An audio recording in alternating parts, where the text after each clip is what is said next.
Selamat datang kembali. Hari ini kita dapat kiriman materi yang, wah, menarik banget nih. Bab 10 judulnya The Creative Mind. Betul. Misi kita kali ini kita akan coba membongkar proses di balik lahirnya ide-ide hebat. Dan ternyata ini bukan soal sihir atau ilham dari langit gitu ya, Aha, bukan. tapi lebih soal metode, soal kondisi yang tepat. Untuk mulai, ada kerangka klasik nih dari Graham Wallace. Dia bilang kreativitas itu punya 4 tahap. Persiapan, inkubasi, iluminasi, sama verifikasi. 4 tahap.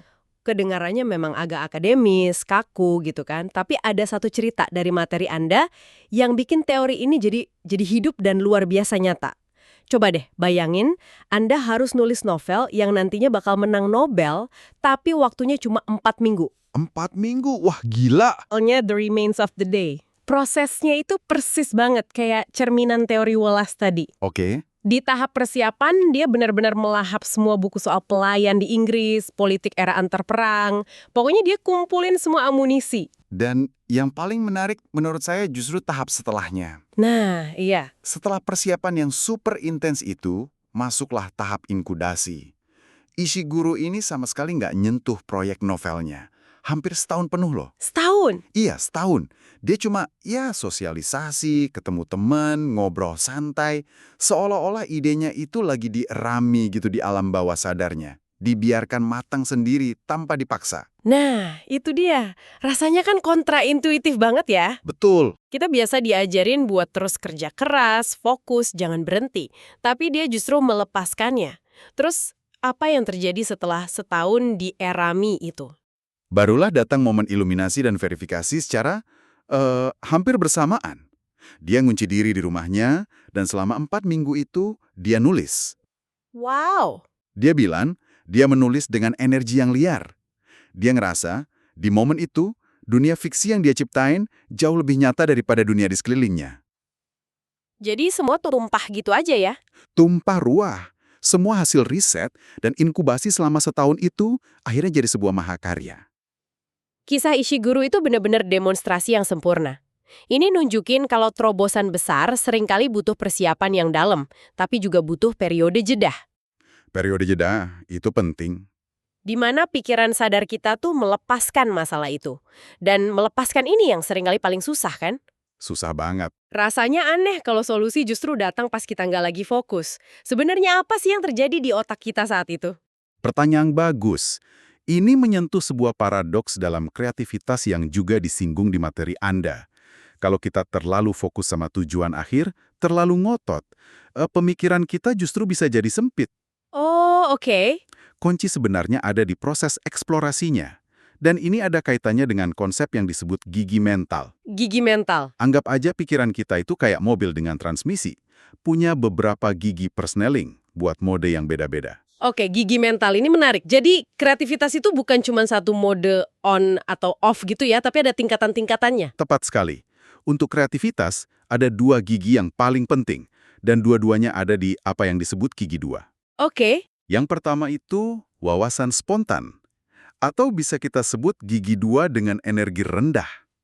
Ini momen aha yang sering kita alami. Aha. Tiba-tiba dapat ide pas lagi mandi, jalan pagi, atau bahkan pas lagi, melamun di rapat yang super ngebosenin.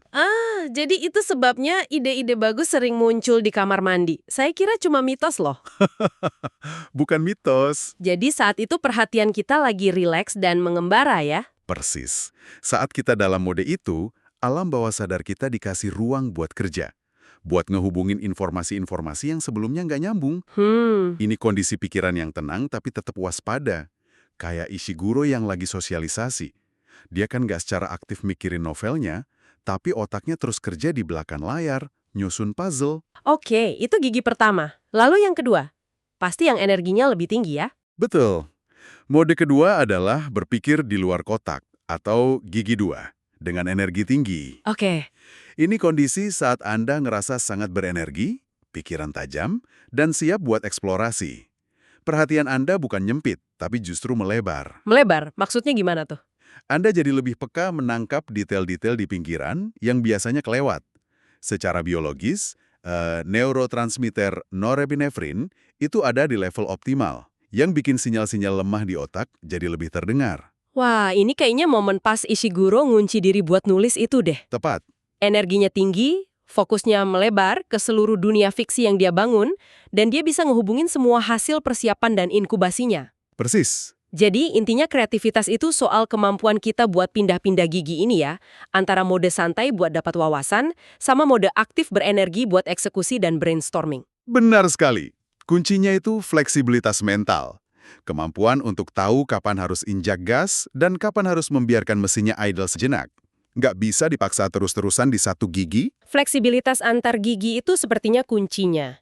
Dan ini nyambung ke ide lain dari materi Anda, soal gimana koneksi-koneksi tak terduga itu bisa muncul.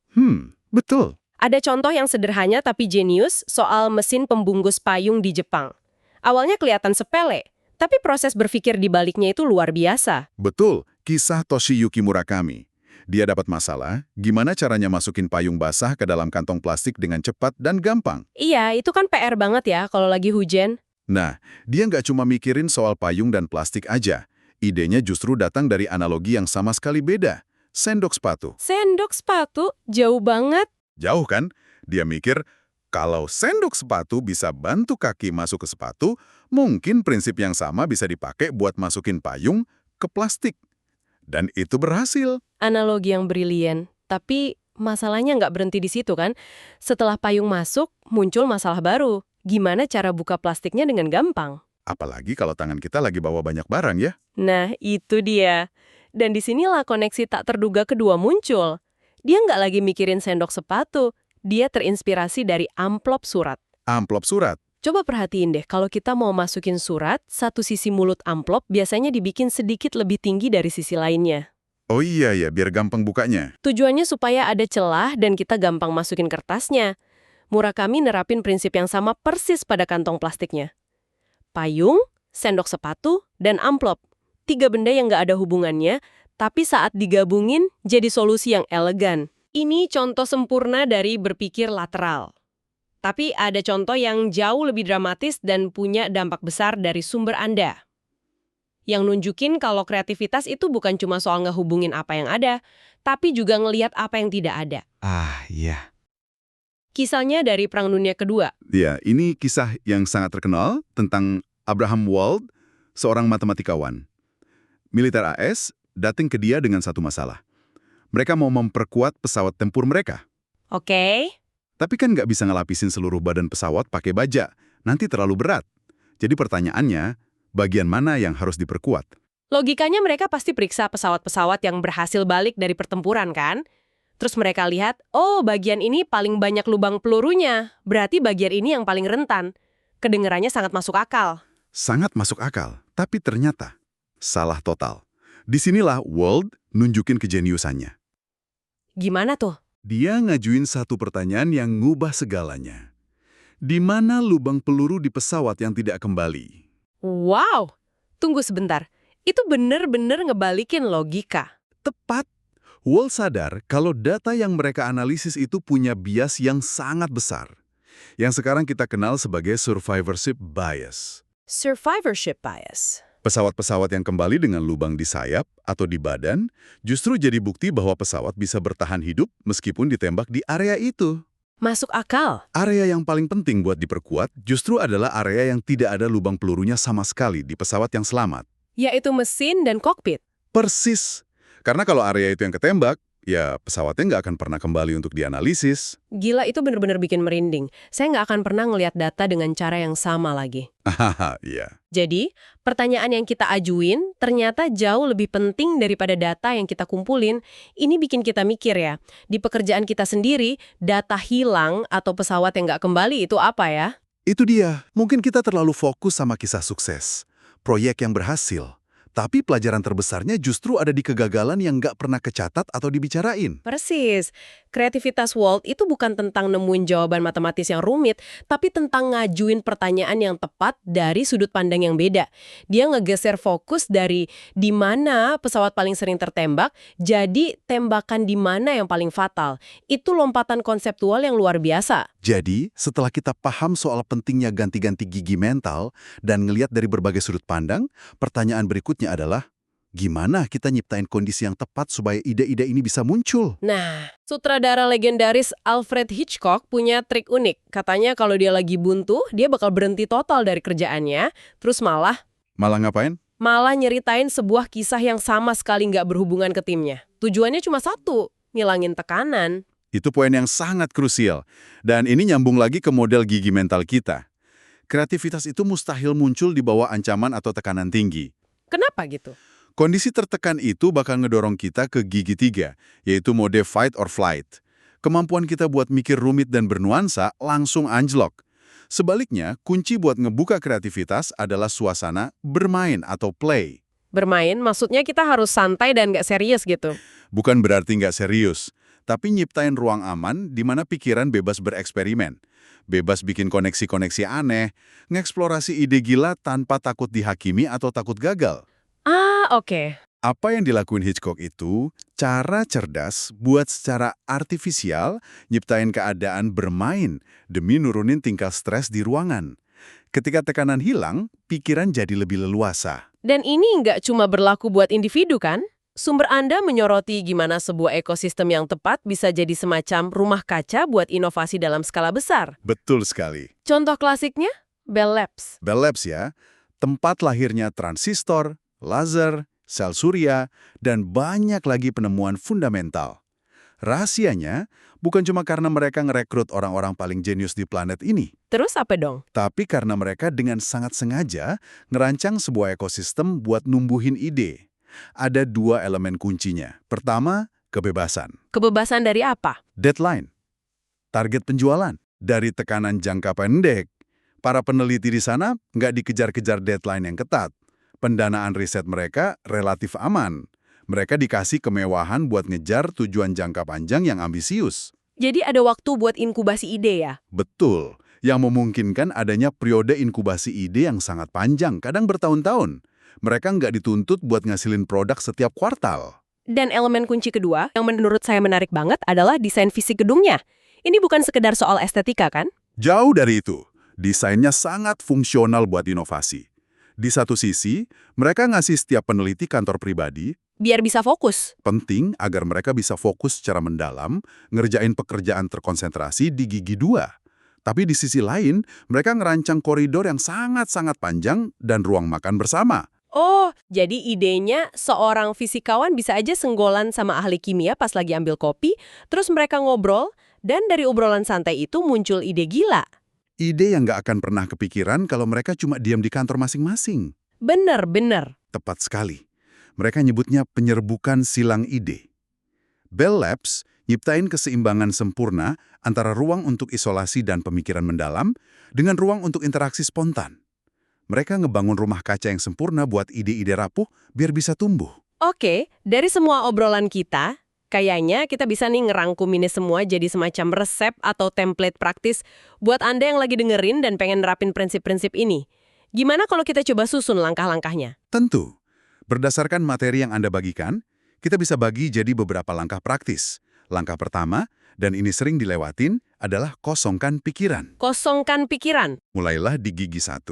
Waktu terbaik buat ini seringkali pagi-pagi setelah bangun tidur atau larut malam, saat pikiran kita belum terkontaminasi sama kesibukan hari itu. Atau justru udah capek dan ngelepasin semuanya ya? Betul, ini momen di mana gerbang ke alam bawah sadar kita sedikit lebih kebuka. Setelah pikiran kita jernih, langkah kedua adalah definisikan inti masalah. Di sini kita masuk ke gigi 2. Ya, Kita harus fokus setajam mungkin pada apa sebetulnya masalah utamanya. Buang semua detail yang nggak perlu, semua noise, dan temukan satu pertanyaan fundamental yang benar-benar pengen kita jawab. Kejelasan di tahap ini krusial banget. langkah ketiga, dan ini yang paling dinamis, adalah berganti mode berpikir. Disinilah kita secara sadar ngelola gigi mental kita. Oke, Kalau Anda ngerasa buntu, jangan dipaksa. Itu tandanya Anda perlu pindah ke gigi 2, energi rendah. Ambil jeda, jalan-jalan, cuci piring, lakuin sesuatu yang nggak ada hubungannya. Biarin proses inkubasi berjalan. Sebaliknya, kalau Anda butuh banyak ide seger, coba picu gigi 2 energi tinggi. Gimana caranya tuh? Lakuin brainstorming secara aktif. Mungkin sambil berdiri atau jalan mondar-mandir, gerakan fisik ringan terbukti bisa bantu micu mode ini. Dan kalau udah bener-bener mentok, saran paling radikal dari sumber ini adalah Tinggalin masalah itu sepenuhnya untuk sementara. percayakan aja ya. Ya, percayakan pada alam bawah sadar Anda buat ngerjain di belakang layar. Tepat. Dan langkah terakhir yang sangat ngebantu adalah Pancing pikiran Anda. Kadang-kadang, wawasan buat masalah A justru muncul pas kita lagi ngerjain masalah B yang sama sekali beda. contohnya Einstein tadi ya. Albert Einstein misalnya, sering main piano pas buntu mecahin masalah fisika. Jadi, cobalah lakuin aktivitas kreatif lain yang lebih gampang atau lebih Anda nikmati. Entah itu gambar, masak, nulis jurnal, main musik. Ini bisa jadi pemicu yang ngebuka kunci wawasan tak terduga buat masalah utama Anda. Jadi kalau ditarik kesimpulannya, kreativitas itu ternyata bukan soal kilat yang nyamber tiba-tiba dari langit. Bukan sama sekali. Ini sebuah proses yang bisa dikelola. Proses kelola kondisi mental kita, pinter-pinter beralih antar gigi yang beda.